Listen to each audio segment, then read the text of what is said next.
Election Day is just 4 days away, and in the city of Denver, voters are considering several new initiatives, including whether to tax themselves with a new fee for improving sidewalks. The city of Denver initiated Ordinance 307 would be a twice-yearly sidewalk fee for property owners, and it's one of the more contentious issues this election cycle. Denver 7's Russell Haythorne is taking the issue 360, walking the sidewalks with all sides, so you can decide for yourself November 8th. I love this city. I don't want to go anyplace else. Margaret Atencio has lived in this quaint Denver home Since 1996. and her family has owned it even longer. While she has a lot of pride in this corner lot at 75 and on a fixed income, maintaining it is no easy task. In the winter, I have to pay somebody to shovel my walks, and the more it snows, the more I pay. Which is why she and some of her neighbors with long sidewalks are not so keen on a proposal to tax residents for every single foot of sidewalk around their houses. It's going to hurt people badly. For my corner lot would be $359 a year, and I just have Social Security. So it's got to come from something else, food, clothes, something. Down the street, Martin Vigil, who has sidewalks on 3 sides of his home, estimates he'd pay close to $620 a year under the proposal. I've got a lot of sidewalks, so if they charge per linear foot, I'm going to pay more than my neighbor across the street who only has the front section of their sidewalk. And I don't think that's fair. It's a lot more complicated. Neither does Denver City Councilman Kevin Flynn, who has crunched the numbers for many of his constituents in Harvey Park, estimating some could pay close to $1,000 a year under initiated Ordinance 307. I believe 307 is just massively inequitable. It's inherent in how it's structured. Flynn says while some with small homes will pay hundreds, others with large homes will pay next to nothing. I found $1 million, $2 million townhomes in affluent neighborhoods that pay as little as $39 a year because they're very narrow townhomes. On the flip side, I use a variety of mobility aids, but yes, I've been disabled my whole life. Nika Cave is a believer in the proposal. Driving a car is seen as the primary mode of transportation, and for many of us like myself, that is not the case.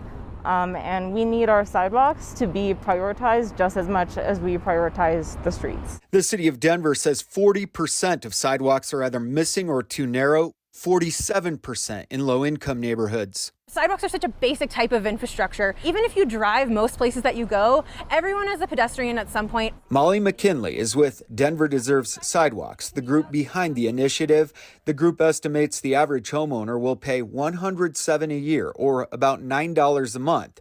Right now, homeowners are responsible for fixing and maintaining their own sidewalks. You as a property owner never have to worry about being a construction manager, getting hit with thousands and thousands of dollars of construction fees or repairs for your sidewalk. And then we have a better, more connected city. Supporters believe this is the path forward, estimating it will generate $850 million and could be complete in just 9 years. I've been working on this issue for 7 years, and I've talked to so many people who feel like sidewalks are the foundation of a complete transportation system, and we should be publicly funding sidewalks, just like we publicly fund the streets. But that's where former Denver Mayor Wellington Webb says Denver Deserves Sidewalks is getting it wrong. He says publicly funded should not come as a fee assessed to individual homeowners in varying amounts. My message is very clear. Senior citizens, people on fixed income, low-income people cannot tolerate all of these additional new taxes and fees. If there's a service that's worthwhile that government ought to be providing, it should come out the general fund. There's also a 20% discount for homeowners living in these neighborhoods listed under Denver's Neighborhood Equity and Stabilization Program, or NEST. But Flynn argues that too is inequitable. It gives discounts to affluent households in gentrifying neighborhoods. The very neighborhoods that their presence is gentrified, they get a 20% discount, whether they're low income or very high income. No one seems to disagree that Denver needs sidewalks. Countless social media posts with millions of views highlight the issue well. They can hear the cars flying by and almost like a shock into like, wow, I had no idea. But how we get there is the debate. Denver does deserve sidewalks, but I don't vote on slogans. I vote on the details and the specifics. And the specifics of this are horribly inequitable. It's my lived experience using the sidewalks as my primary pathway to get where I need to go. This is further gentrifying Denver. Give me a break. Don't make it too expensive for me to live in this home. Russell Haythorne, Denver 7. And Denver 7 is your headquarters for Tuesday's midterm election. You can read all about all the candidates and all the issues on the ballot in our election guide. And it's right now on denver7.com.